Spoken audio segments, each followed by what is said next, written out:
ವೀಕ್ಷಕರೇ ನಮಸ್ಕಾರ. ನೀವೇನಾದರೂ ಮೈಸೂರಲ್ಲಿ ಒಂದು 30-40 east facing MUDA approved site ಹುಡುಕ್ತಿದ್ರೆ ನಾನು ನಿಮಗೆ MS ರಾಮಯ್ಯ ಲೇಔಟ್, ಇದು ವಿಜಯನಗರ 4 ಸ್ಟೇಜ್ಗೆ ಅಟ್ಯಾಚ್ ಆಗಿರುವಂತಹ MS ರಾಮಯ್ಯ ಲೇಔಟಲ್ಲಿ ಒಂದು 30-40 east facing MUDA approved site ತಂದಿದ್ದೀನಿ.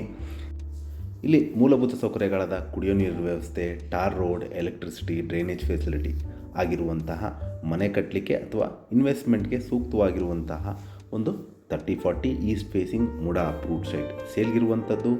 ಇದು MS ರಾಮಯ್ಯ ಲೇಔಟ್ ಮೈಸೂರಲ್ಲಿ ಬರುವಂಥದ್ದು, very close to Vijayanagar 4 stage second phase Mysuru. So ಇದು ನಿಮಗೆ ಸಿಟಿ ಸೆಂಟ್ರಿಂದ ಒಂದು 11ರಿಂದ 12 ಕಿಲೋಮೀಟರ್ ಆಗುತ್ತೆ. ವಿಜಯನಗರ 4 ಸ್ಟೇಜಿಂದ ನಿಮಗೆ 1 ಕಿಲೋಮೀಟರ್ ಡಿಸ್ಟೆನ್ಸಲ್ಲಿರುವಂತಹ ಒಂದು ಮುಡಾ ಅಪ್ರೂವ್ಡ್ ಪ್ರಾಪರ್ಟಿ ಸೇಲ್ಗಿರುವಂಥದ್ದು. ಇದರ ಬೆಲೆ, ಲೊಕೇಶನ್ ನಾನು ಡಿಸ್ಕ್ರಿಪ್ಷನಲ್ಲಿ ಮೆನ್ಷನ್ ಮಾಡಿರ್ತೀನಿ. ಯಾರ್ಯಾರ ಇಂಟ್ರೆಸ್ಟ್ ಇದ್ದು ಈ ಪ್ರಾಪರ್ಟಿ ಬಗ್ಗೆ ಹೆಚ್ಚಿನ ಮಾಹಿತಿ ಅಥವಾ ಪ್ರಾಪರ್ಟಿ ವಿಸಿಟ್ ಮಾಡಬೇಕು ಅಂತ ಇದ್ದರೆ ನಾನು ಕೊಟ್ಟಿರೋ ನಂಬರ್ ಮೇಲೆ ಕರೆ ಮಾಡ್ಬೋದು. ಹಾಗೂ ನನ್ನ ವಿಡಿಯೋ ನೋಡಿದ್ದಕ್ಕೆ ಧನ್ಯವಾದ. ನಮಸ್ಕಾರ.